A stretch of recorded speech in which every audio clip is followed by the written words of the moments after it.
Muchos están hablando sobre los Reyes Magos, sobre los tres Reyes Magos, que por qué eran tres, si no eran tres, si cuántos eran, que si no eran magos, si existieron, si no existieron, etcétera, sobre los nombres. Y hay que tener en cuenta una cosa. La historia, la leyenda de los Reyes Magos está basada en muchas microhistorias, muchos microrelatos que a lo largo de los siglos, no de los años, sino de los siglos, se han ido escribiendo.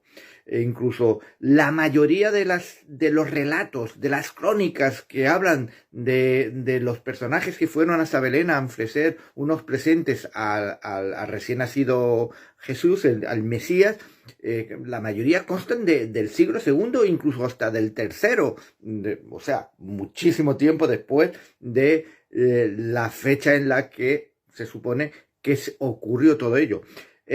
Como no se tiene una constancia exacta en cuántos personajes eran, que si eran 3, que si eran 7, que si eran 12, podemos encontrar numerosísimos relatos, ¿no? Hay relatos o evangelios apócrifos, hay cosas que se ponen en la Biblia, pero que no se menciona, si que eran 3, que eran los Reyes Magos, que eran Melchor, Gaspar y Baltasar, pero con el tiempo se tuvo que consensuar todas esas crónicas o esos relatos para crear una historia, para que hubo una historia común, una historia, entre comillas, para decirlo de algún modo, oficial de lo que había acontecido, hubiese acontecido o no, ya que era muy difícil saber si en verdad había pasado todas esas cosas. Lo que sí que se tenía constancia es que habían sido 3 los regalos que había recibido el Mesías, Jesús, que era oro, incienso y mirra. Y en base a esos 3 regalos se crearon los 3 personajes.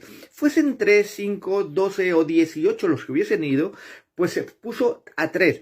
Y se puso de 3 destinos diferentes, que eran Europa, Asia y África, que eran los 3 continentes que en aquella época se conocían. América, Oceanía, la Antártida no se conocía, así que se puso. Y se pusieron los nombres de Melchor, Gaspar y Baltasar porque eran nombres muy comunes en la época medieval, y además de los lugares de donde provenían estos personajes. Tenemos que tener en cuenta eso. Es una suma de muchísimos datos, de muchísimas historias, de muchísimos relatos escritos por muchísimas personas a lo largo de la historia. Se cogió como base el Evangelio de San Mateo, pero a partir de ahí todo es una mezcla, es una amalgama de datos y tenemos que, bueno, quedarnos con ello.